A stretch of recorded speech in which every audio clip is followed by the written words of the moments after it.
हिंदू मुस्लिम सिख ईसाई सभी आपस में भाई भाई।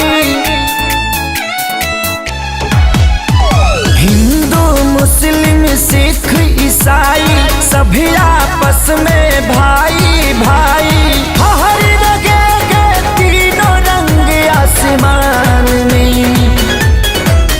सब मिलकर जन गण मन गाओ, इस तिरंगे के सम्मान में। सब मिलकर जन गण मन गाओ, इस तिरंगे के सम्मान में। वंदे मातरम, वंदे मातरम, वंदे मातरम, वंदे मातरम।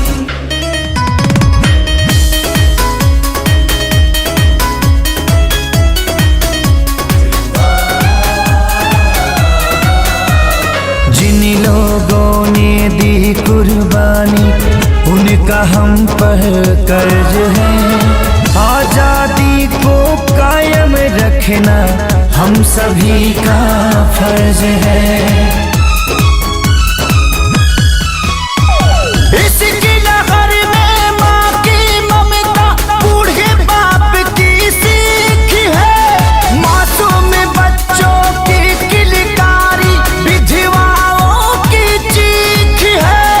दाग लगे ना भारत माँ के शान में, सब मिलकर जन गण मन गावो,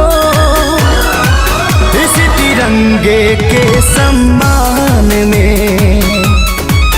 सब मिलकर जन गण मन गावो, इस तिरंगे के सम्मान में। वंदे वंदे वंदे भारत माता की।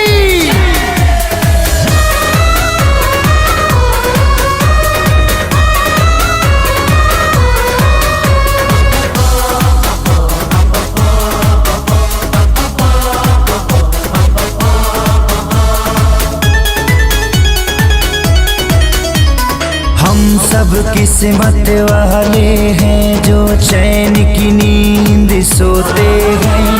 उनसे पूछो जो बेटा अपना पाल पोस कर खोते हैं। क्रांति की जो जली मसाले, उनकी यही ललकार है। देश का बच्चा बच्चा अपनी सरहद का सरदार है। वंदे मातरम गूंजे हिंदुस्तान में, सब मिलकर जन गण मन गावो, इस तिरंगे के सम्मान में। सब मिलकर जन गण मन गावो, इस तिरंगे के सम्मान में। सारे जहां से अच्छा हिंदुस्तान हमारा, हमारा। सारे जहां से अच्छा